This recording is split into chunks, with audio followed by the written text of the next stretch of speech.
para sa pagbabago.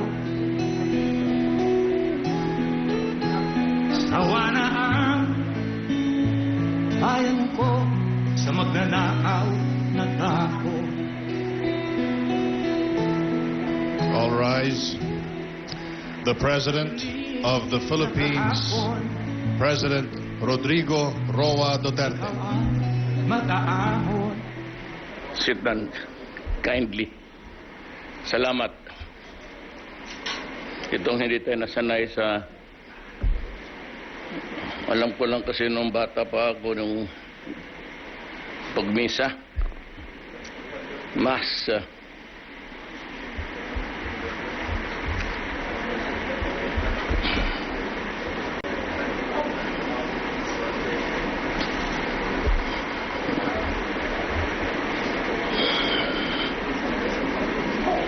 ready with your questions, Regalado, and all. Colleagues in government, ladies and gentlemen, I am glad to be back from my first APEC Economic Leaders Meeting in Lima, Peru. The trip was long, but the presence and participation of the Philippines was an economic necessity. Together with the economic leaders, we reviewed the progress made by APEC in achieving the organization's goals. While trade has helped spur growth, there was a keen awareness that free trade must benefit not only the big businesses. I stress the Philippines' position that we must go beyond free trade and instead focus on economic trade policies that must immediately yield benefits for our micro, small and medium enterprises that form the backbone of APEC economies. To make our MSMEs grow from local actors to global players, we must provide a supportive policy framework that ensure an economic environment for all businesses to thrive. We will work hard to make sure that economic growth will be felt by all. In various meetings during the entire Economic Leaders Week, the Philippine delegation presented and spelled out in detail our priority areas for economic cooperation and investments. We explored opportunities that will open up avenues for sharing knowledge and expertise, forge linkages, and learn best practices. We may be able to replicate that experience in the management of the SSS funds for our pensioners to derive more benefits from the fund with greater financial stability, security, and growth. In the area of communications, we are finalizing our plans to open up information and communications technology industry to new players in order to promote competitiveness and improve quality of service. Putulin ko muna ang basa ko dito sa ano ko. I think the only way to make this country move faster to benefit the poor is really to open up communications, the airwaves, and the entire energy sector. My decision now is, this moment is, bubuksan ko ang Pilipinas.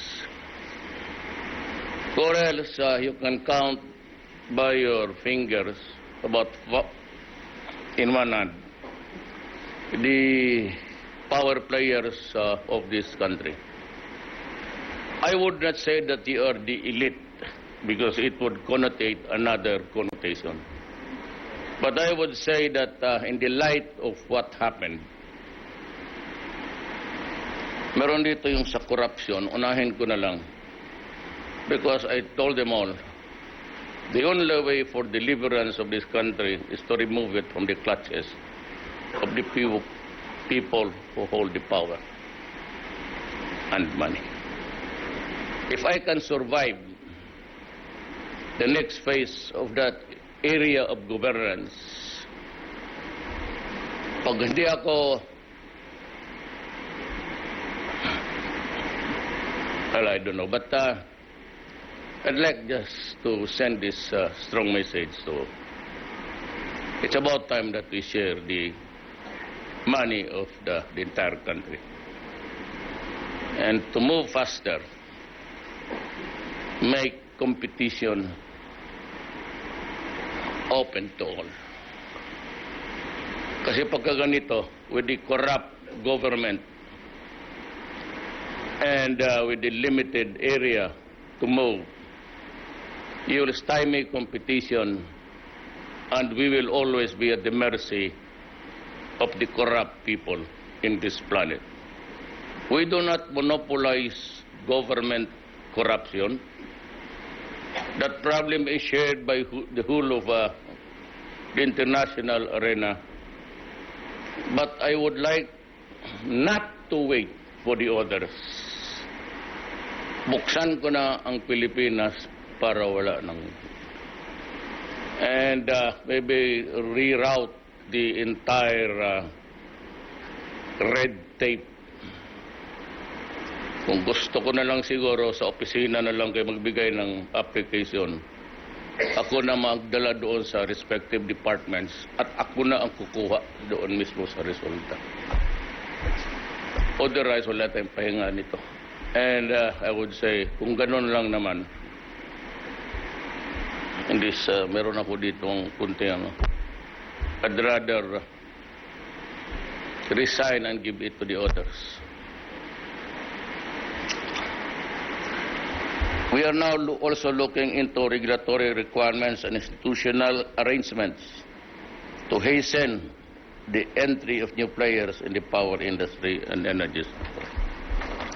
The Philippines acknowledges the significant role of more vibrant telecommunication and power industries to be able to participate in the global market with a competitive edge.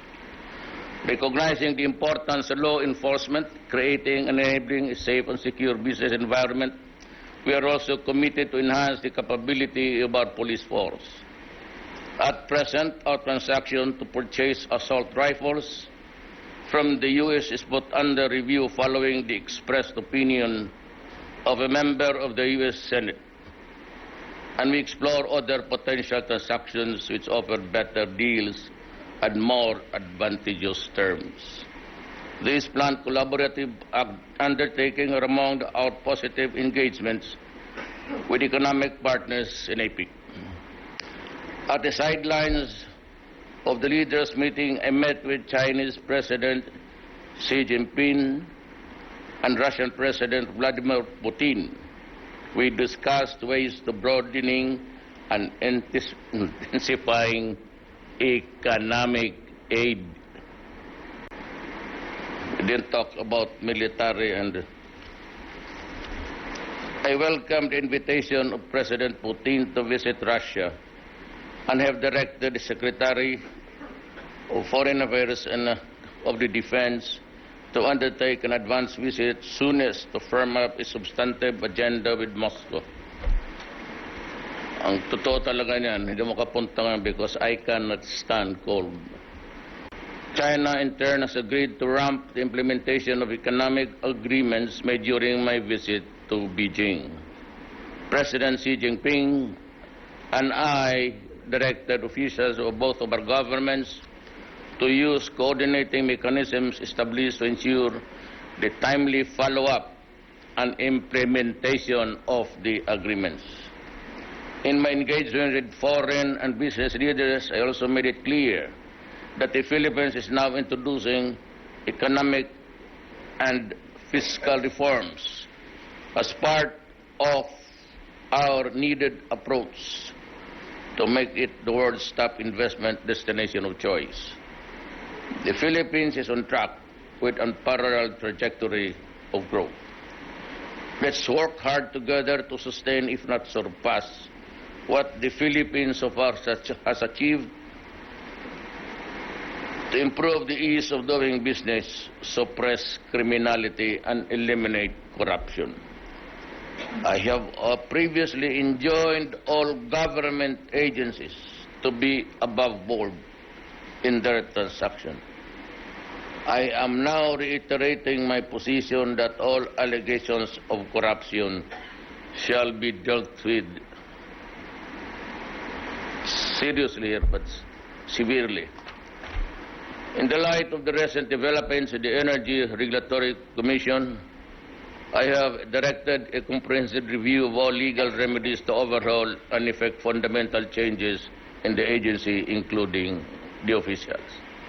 Alam mo, sa totoo lang, I have received word that the members of that body have refused to step down.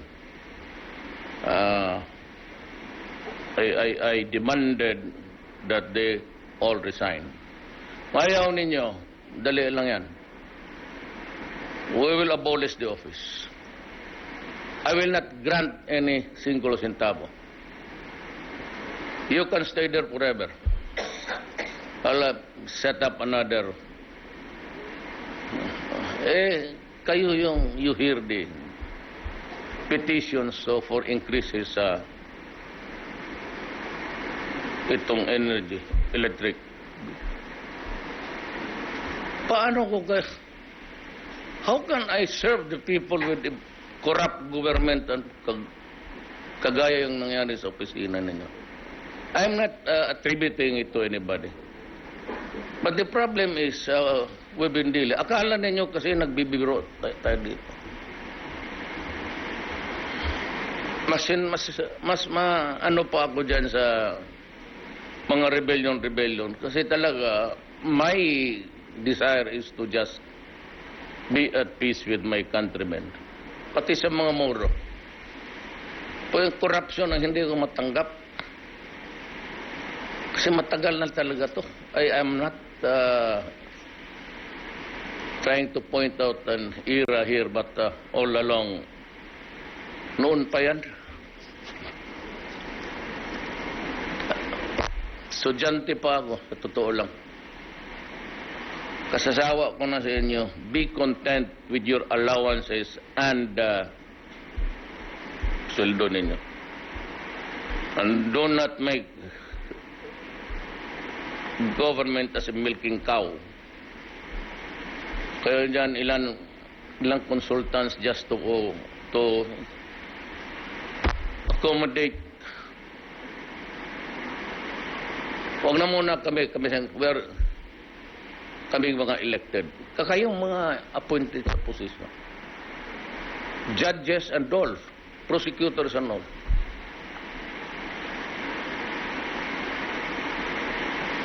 Pati yung hindi na nagsawa.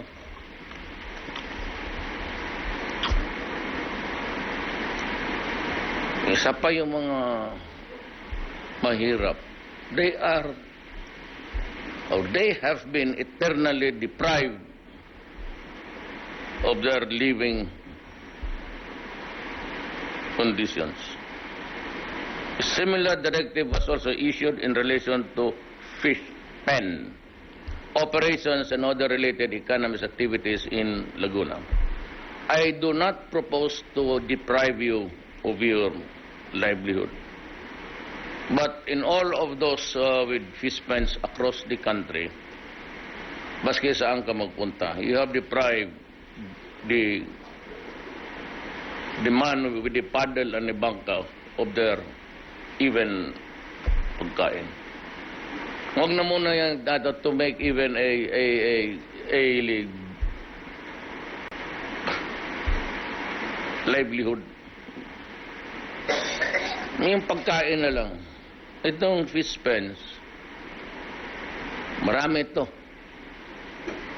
Mga gobernador, mga mayor, mga barangay captains, military, police, retired or on active duty, Lahat. Pati mga presidente noon. Taglang pinipiga ang Pilipino. You make arrangements with the DNR. Limit your area. You can fence it. But you have to give the bigger share to the so many fishes folk. I'm directing the... Kasi itong under ito ng authority, if you cannot do the job by this second week of December, I will order the military to destroy it. And this time, no more arrangement of ano ang kailangan ninyo, what will be your area. Because you are depriving them and everybody of the need, not even to live at this time, but to survive. Kung wala sabihin na they're living, no? Even to survive, pagkain. Kung ayaw ninyong liitan, sisirain ko. So, you lose your investments, and I don't care. You can go to the Supreme Court, you can go to the whatever you want, Ombudsman, and file your cases there.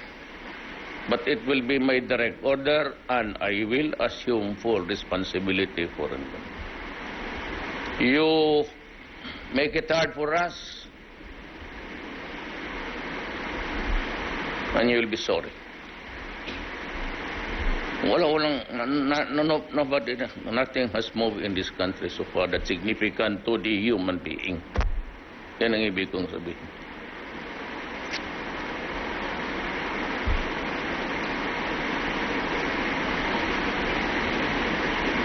While I was in Lima, I also understand that there were plans to greet my return with protest over the burial of President Ferdinand Marcos at the libingan ng mga bayani. To all the protest organizations, let me throw this simple proposition to you. I will gladly and happy even to step down and relinquish my post if you can answer in the negative these two key questions. Was the late Ferdinand Marcos a president? And was he a soldier? Never mind about a hero. It's hard to document something like that. To document heroism requires history. Hindi madali yan. Pwede, yan lang.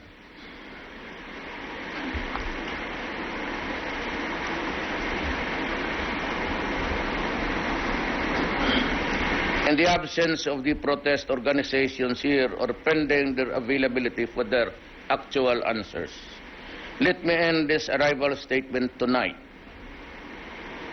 All of the decisions that I have made and still have to make are always guided by the common good and the general welfare of the people.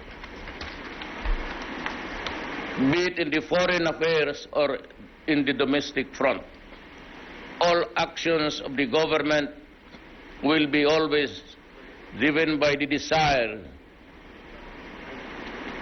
and to resolve to advance the national interest. Consistent with these valued principles, let me assure you that while your protest actions are being staged, our military forces will remain and be confined in their camps. They are restricted to be there in their proper places.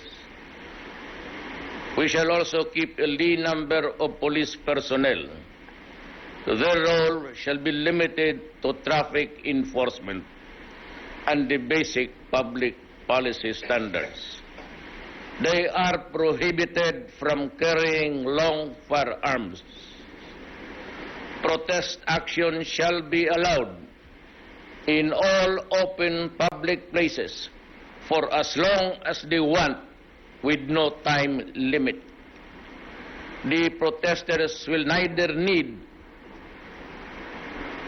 hindi na kailangan, to secure rally permits or in fear of being evicted. You know, the rationale of this, a permit is always required. That's illegal. But dito kasi, in this planned protest now, they are mobile, ambulant, and traveling from one jurisdiction to the other. Now, sa ng Manila, pag-cross mo ng Paranaque to Pasay to Manila with different mayors, with different entities that would issue the permit to hold the rally, there might be some local governments that might deny a permit to be issued, and then if there is the marching now of people, they will confront it with the police. Kung ganong maggulo, ako na mismo ang nagsasabi, as President, I assume that responsibility. Again, I will answer for all legal issues there. The purpose is to assure the public peace. To paraphrase what was said, I may not agree with what you say, but I will protect your right to say it. That is our democracy. As your President, you have my word and you have that commitment. Maraming salamat po.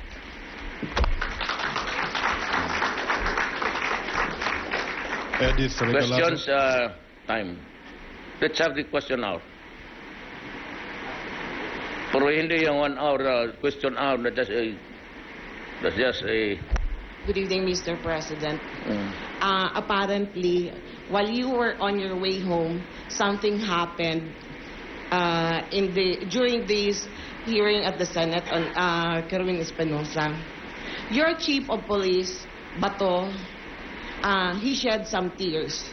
Those tears were apparently an expression of his desperation because he said in his effort to reform the PNP, he has gotten to certain times that he does not know whom to trust anymore because after Kerwin revealed some names who were on the tape among the police officers in Region 8 and 7, like that. And Bato was asked if how will he do it in terms of reforming the PNP. And now my question is, how will it affect your fight against illegal drugs? And the second question, sir. Sir, today is the 7th year of the Maguindanao massacre. Do you think there would be justice before your term ends? Inshallah.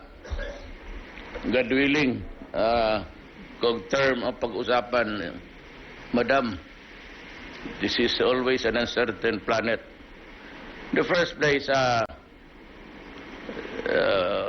you had to call him Bato. I do not have any doubt. It was just an expression of a human being with a burden on the entire shoulders, the peace and the law and order of this country. Naiintindihan ko. Sabi ko nga, I will gladly step down. I'd be happy. My God, I'm telling you the truth. I'll be most happy. Pareho kami. Kung ganito lang magtrabaho ka. You know, you want at this age to be closer to the beauty of life, closer to God. Because it's inevitable that you will go one of these days. And our age are limiting our number of days in this earth. Naintindihan ko si Bato, pati lahat yung may mabibigat. The generals, the guys who lose their troops, and you know. Tapos ako dito, sige, kaya ng corruption. Remember that I made only 3 basic promises when I campaigned for the presidency. No corruption. I will suppress drugs. Or I will end it with the people in the drug business and criminality so that we can move. If that's our experience in Davao. We were hitting a growth rate of almost 7, far from the rest sa mga LGUs.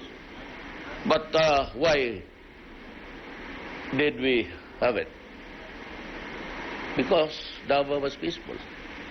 I never worried about economic guidelines there. Sinabi ko, gawain ko lang itong ating syudad peaceful and the investments will come. And I said, I never pretended to be an economist, but I said I campaigned because I was a lawyer and I understood what it means to be in a peaceful place. Yes, sir. Sir, but Bato was also quick to point out, he said categorically that he will never leave you in your fight against illegal drugs. You know, Bato has nothing to worry. As I have said to the military and the police, in obedience to that order against crime and the drugs, if I find out that you are not at fault at first instance, I will give you the guarantee that you will be protected. Hindi yung mga scalawags, hindi yung mga misfits. But an average soldier or a policeman or in government should have this presidential protection of money. If it is done in accordance with the rules of the law, then you have nothing to worry. Go ahead. Ako pa tuloy yung magalit kung wala kang gawin. So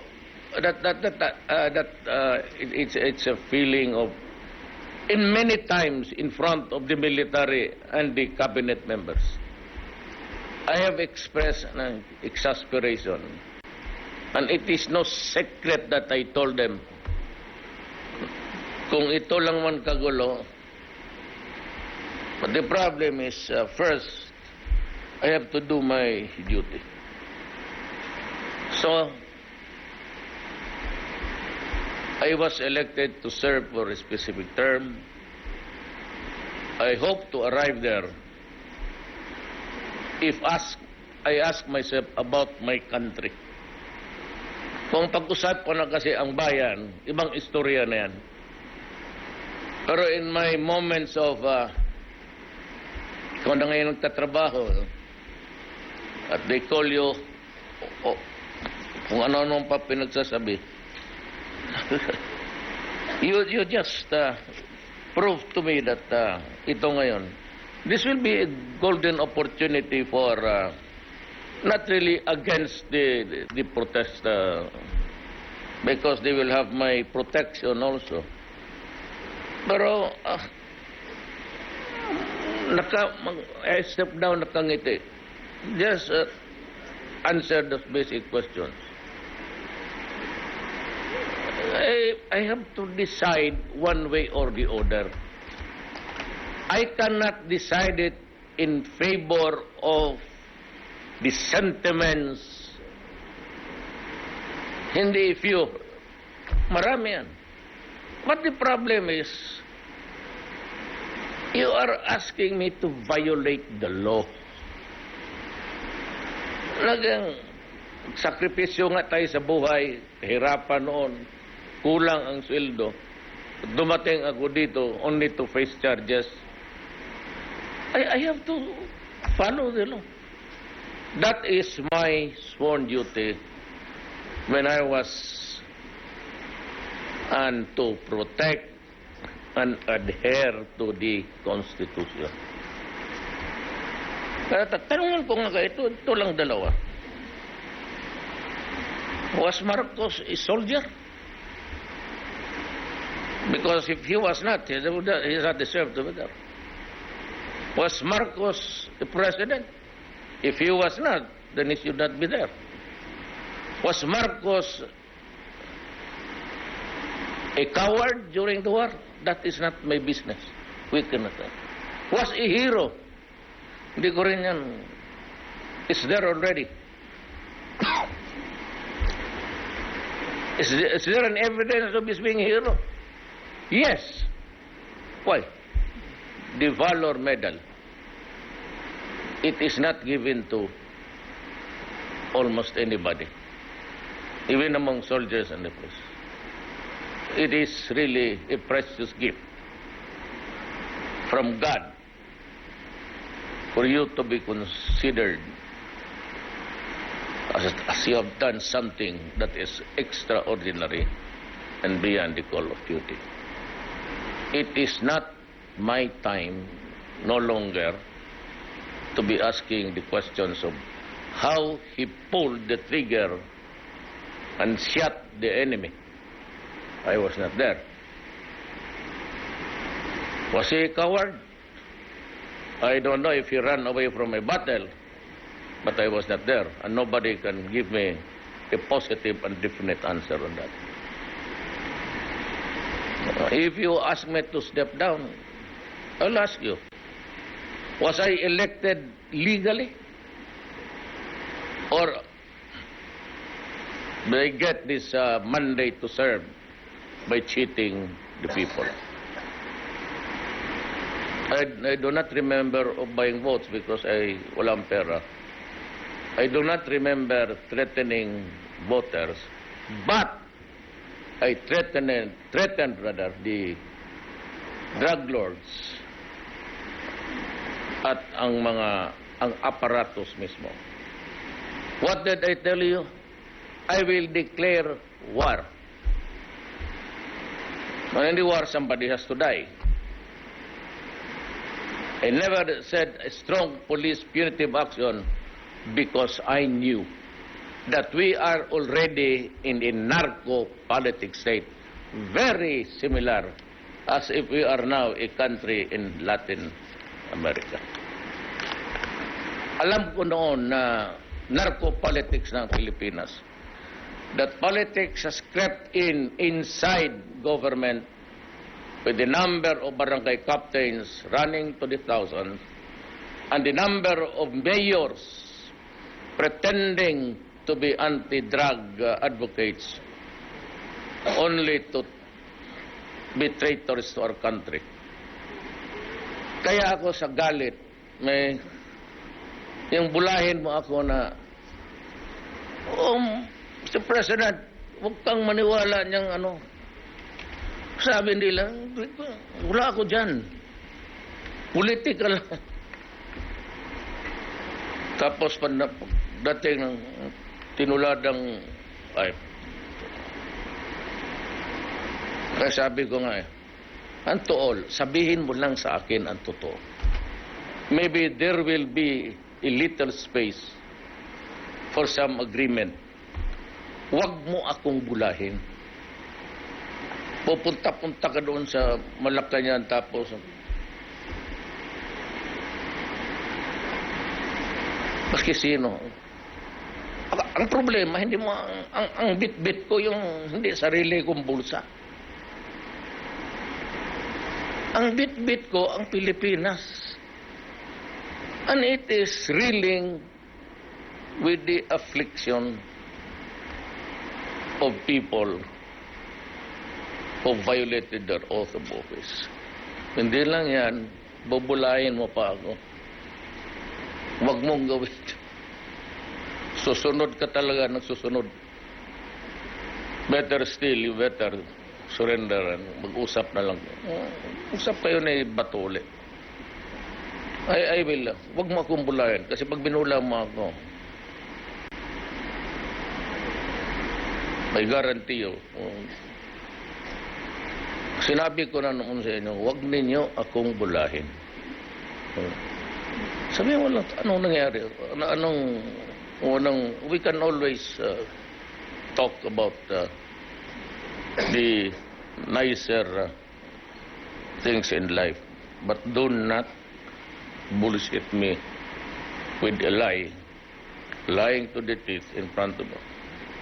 Nakakaloko kasi nung magrespeto sa akin kung ganon. Pag nagpabula ako nung magagong yun, respeto ka isang presidente na nabubula? Would you respect a president who is gullible? O kung hindi, takot mamatay? Ay, hindi ito para sa iyo. Feel na. When this is not for you. I'm not asking sabihin mo for respect. Ako mismo, wag mo akong bulan. Not because I want to feel important as president. Beside po.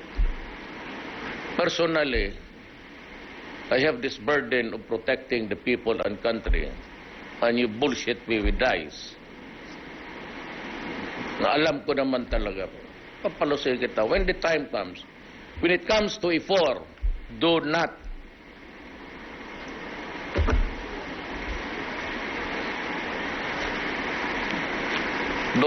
expect something nice. Yes. Good evening, sir. Welcome back. I'm Yes, Tina from ma'am. CNN Philippines. Sir, maliban po doon sa pag-protesta sa paglilibing at alibingan ng mga bayani, the protesters have a number of sentiments they want to air. Among them, sir, how do you respond to their call on you to stop what they're saying is an effort for the Marcoses, to get the Marcoses back in Malacanang? How do you respond to that, sir? I am not doing anything to put the Marcoses back. I never said it and I will not. Yung election, sabi ko, baka maparid. But after election time, kung mamatay ko, I said it in Ilocos. You know, they are there putting me to stop of some and all statements that I made. I'm airing a freedom of expression right. Do they realize that they are asking me, what are they there for? Also exercising what? Freedom of expression. This is a free country, which I said. I may not agree by what you say, but I will protect and defend to death your right to say it. That this really yung statement na yan. I was a politician of, I think, in England or France. Sila mismo, why should I stop when I'm supposed to be, policy yan? Bakit? Taga-Davao man kayo. Kayo, regulado. What must my role? Ito, sabihin ko sa inyo totoo. Kayo mga taga-Davao. I was a prosecutor. When my mother was leading the Yellow Friday, out of respect, I tendered my resignation 3 times. But Fiscal Galicia, who became Councilor Galicia, turned it down at nakiusap sa akin because I was the only one willing to investigate the rebels and the military and the police. Ako lang, I was only handling 3 cases. Walang natanggap ng fiskal doon kasi takot. Takot sa police, takot sa military, takot sa rebelde. Kaya nga nakakaibigan ko yung mga yan. Because during court trials, I have to smile to them. The sparrows were everywhere. Kaya kayo taga-Davao, I'm telling you, di ba? When my mother was marching down the streets against the Marcos dictatorship, so they say, I was in government and my mother was there on the streets. So, sabi ko sa boss ko, sir, I cannot stop my mother. And since I do not want to continue with my services in government, I've been here for the last 9 years doing trial work every day. Gusto ko na rin mag-go to practice and make a better income for my family. Yan, totoo. Prangka-prangkaan tayo. Kayong mga mismong protesters, taga Davao, who were with you? Specious, ano? And my mother. And my mother spoke on Plaza Rizal. Ang kaharap niya, military lang, pati police, siya lang mag-isa. She had no audience, but she was nagsisigaw siya, kayong mga police, kayong mga militar. Ngayon, bakit ako nag-resign? That would give you an idea of my sentiments at the time. But I could not have stopped my mother from opening her mouth. And maybe I got that trait also from her. Because my father was a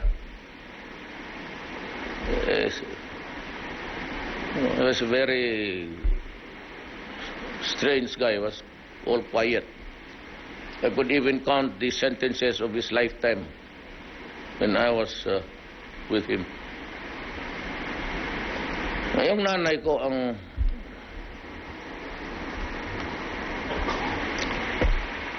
Sir, last from me. This is about your fight against corruption. Do you have any directives to the PCGG about the pursuit of alleged remaining hidden wealth of the Marcos family? No, I will expand it. What I say is that the PCGG is limited to yung Marcos wealth.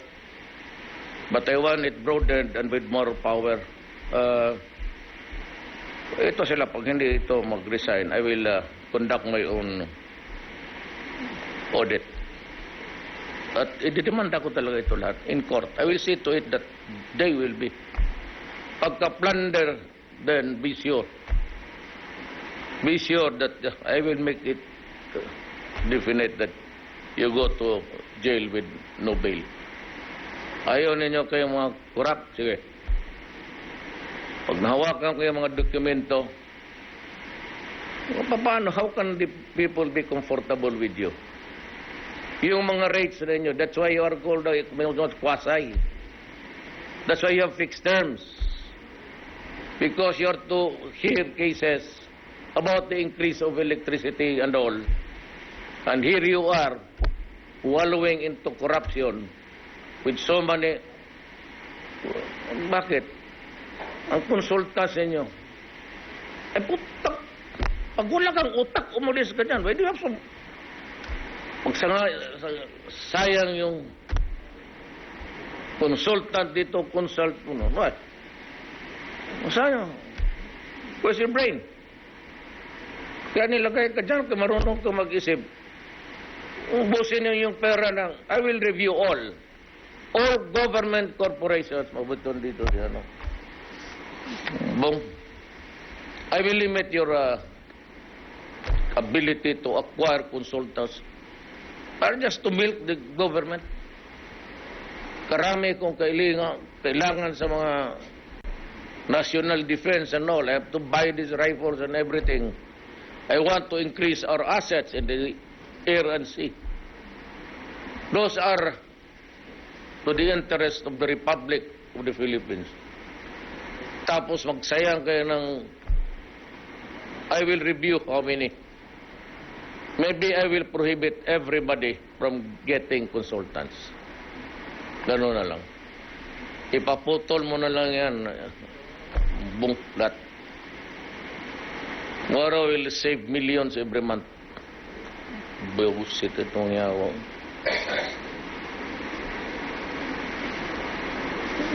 Halo na. So what can the people expect from you idiots? How can you protect public interest? I know that you must be neutral, but public interest is paramount. Kaya mahal na nga lahat yung reklamo na hindi na nga makabayad ng pinuputulan ng electricity, tubig. Tapos nandiyan kayo, sige, parang nagbibigay kayo ng pera ng galing sa bulsa ninyo. Yawa. Good morning, sir.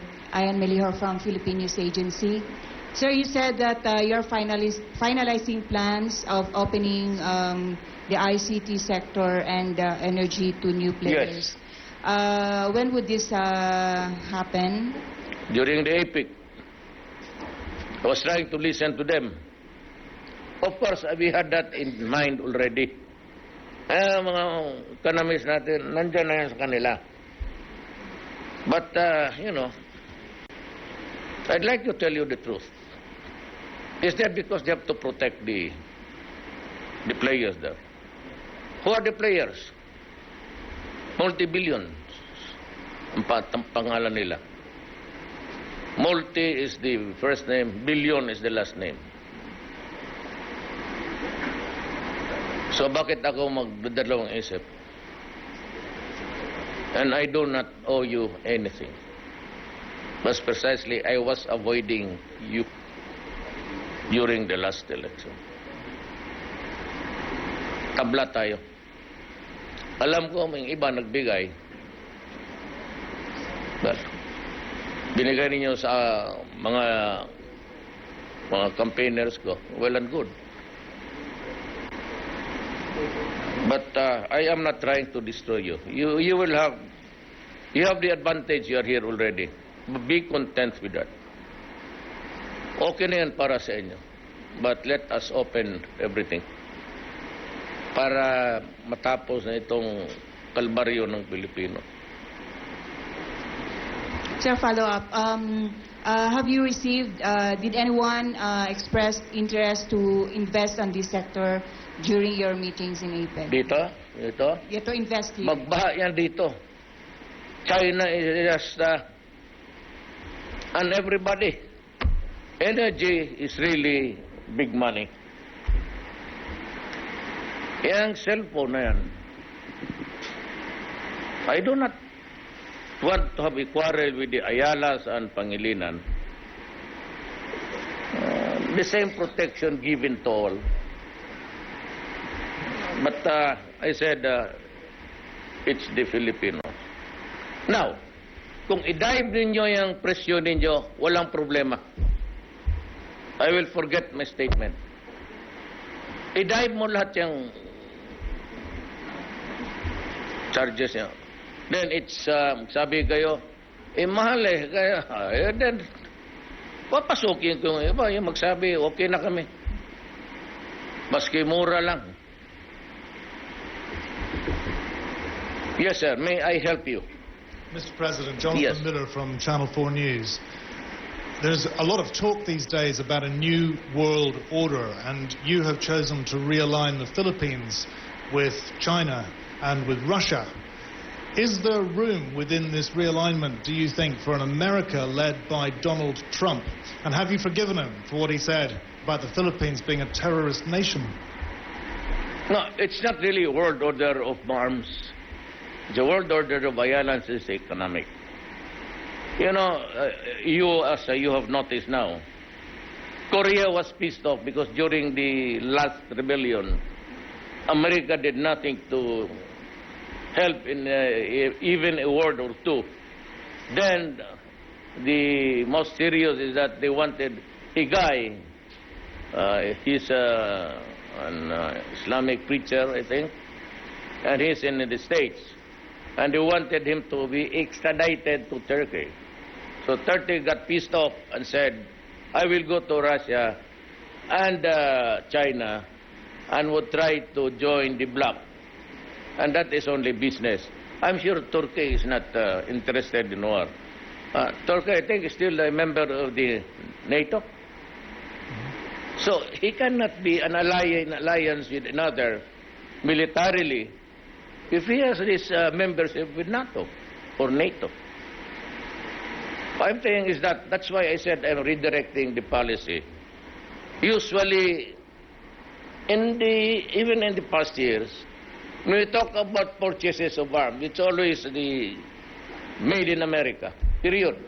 Ships and be down, those given to us were not really given free. They were the most bold vessels, say assets, not needed by America anymore, and were given to us with a not really for a song, but for a prize.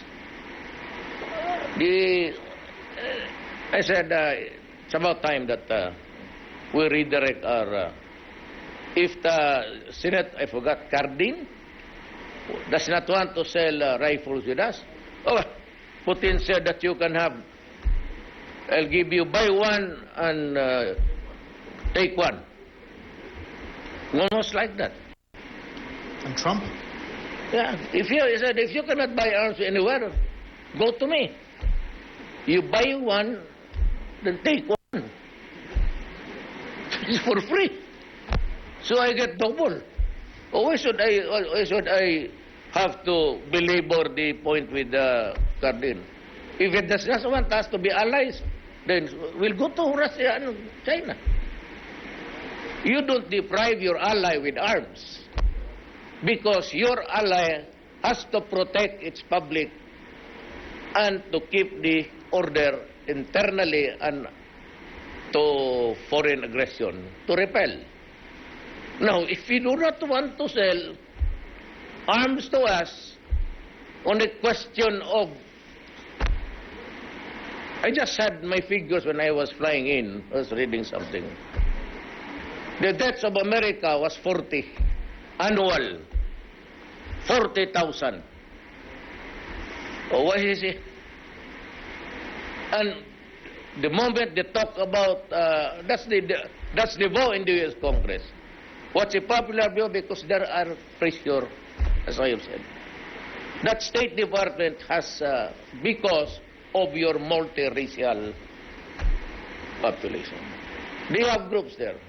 The LGBT, they go to State Department guys, they go to Liberia and offer aid and assistance. But, they said, come out with the law that would allow same-sex marriages. What's happening? What are the principles that the builders of America, they have lost along the way? Why do you have the Philippines? Do you not even know that the first 2 months of operation, even before the election, there were already a lot of killings? Even before I was elected, there were, look at the records. The first 2 months were not ours. We do not wrap people with plastic tape. There's no need. If you want to kill the drug, just shoot him in the head. Why do you have to carry him from there and there? Those were the purging and the cleansing of, I said, there were a lot of generals there. As a matter of fact, when I came in, I said, I named them publicly.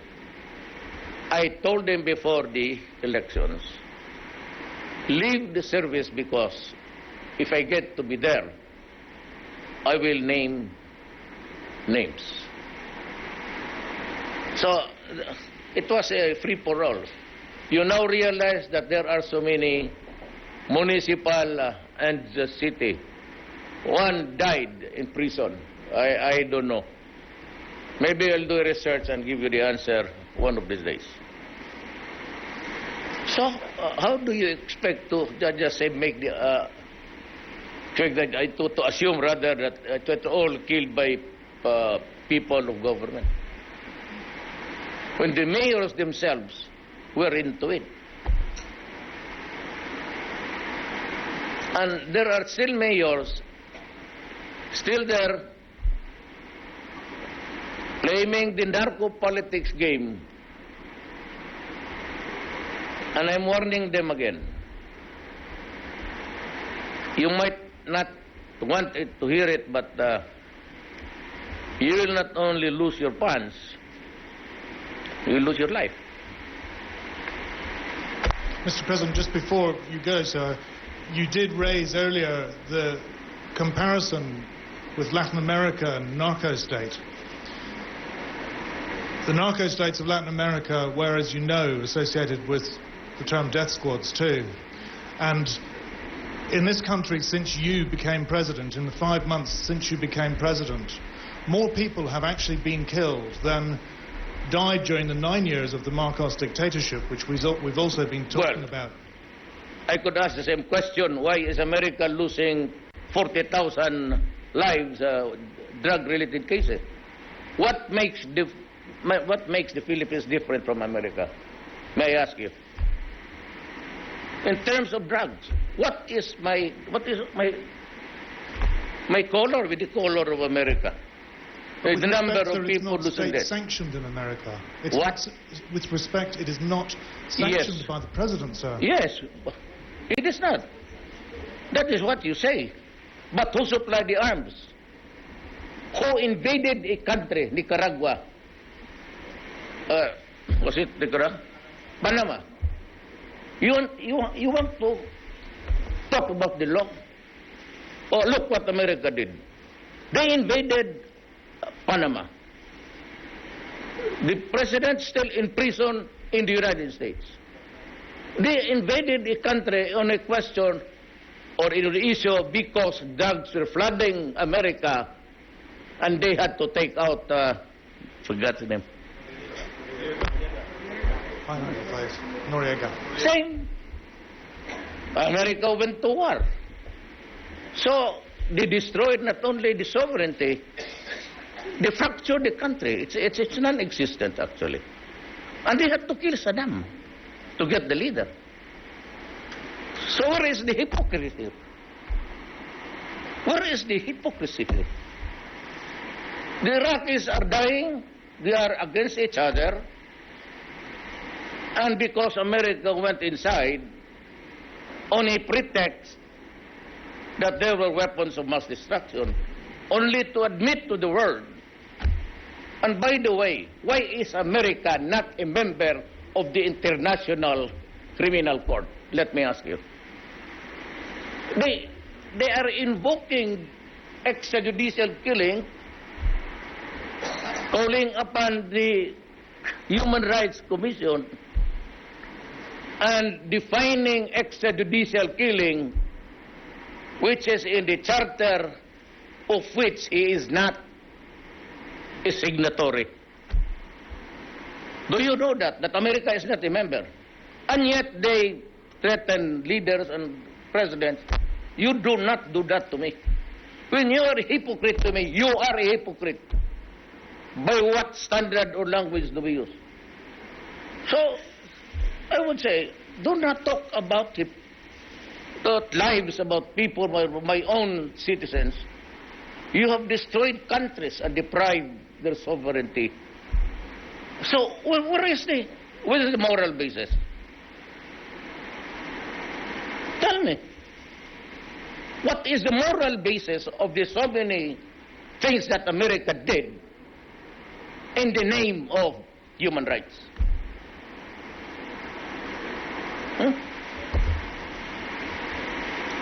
Let us, when we talk about national issues, international issues, we have to set the parameters, or else my country, hindi naman ito lalabas. I'm not sure you will publish this or let it out in the air. So I must tell my countrymen, yeah, we are being called by names everywhere with no proof. And here you are, America invading a country, bombing it, killing people in the process, children, adults and all, and even the dogs, and the goats and the lambs. Only to say, oh, we committed a mistake. No weapons of mass destruction.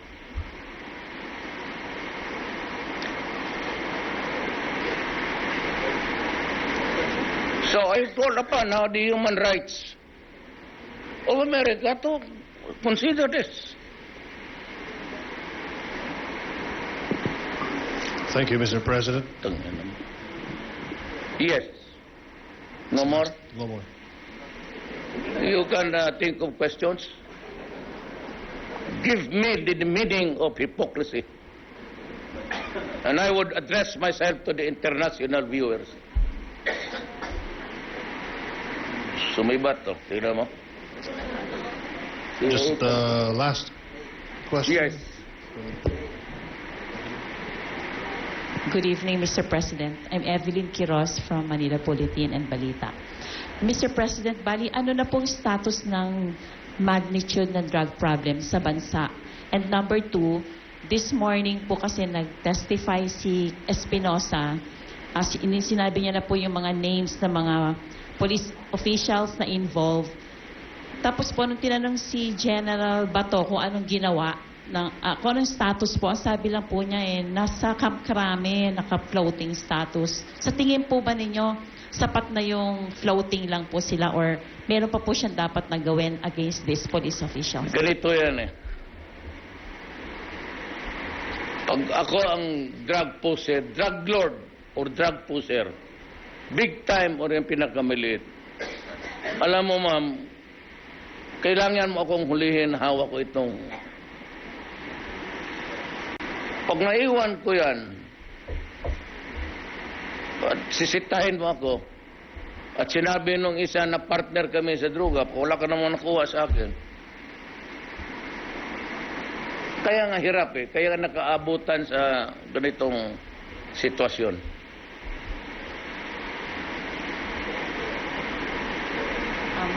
Follow-up question lang po. Sir, mention din siya yung mga suppliers. Ano po yung gagawin ninyo dun sa mga minention yung suppliers ng drugs? Kasi po sabi ni Kerwin Espinosa, maliit na ano lang po siya. Ibig sabihin, may supplier pa po siyang pinagkukunan na mas na supply ng droga niya. Thank you. Ma'am, ang unang rinig ko niyan si Judas, pangalawa siya. Kailangan ipako ko siya sa cross para lubas ang totoo. Ang mahirap kasi, kayo ang Pilipino, mamili kayo. Maniwala kayo sa gobyerno o maniwala ka sa kanila. Ang gobyerno hindi naman pagpalamon sa inyo ng droga. Ang gobyerno nga nagpapatay dyan sa mga patay rin ang taga-gobyerno. If extrajudicial killing, why am I losing 2-3 policemen every day in this country? Kung extrajudicial killing, diretso yan. Explain to me why there are policemen and military men killed in the drive against drugs. Para sundalo na nga, binabanatan pa. Inuuna na tuloy sila.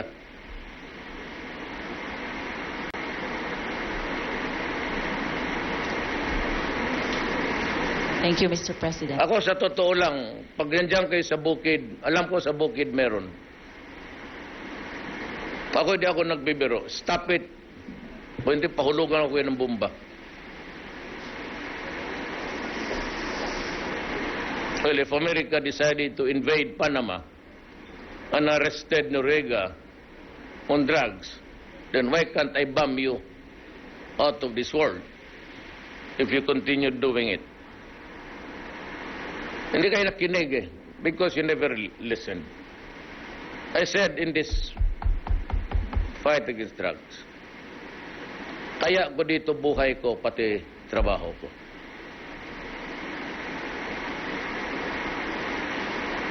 Walang problema yan.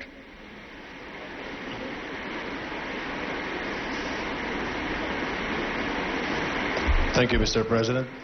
That concludes our press conference for today. Good night. Thank you. Nawala na.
RTBin.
po nila alam lahat at ipapaalam ko sa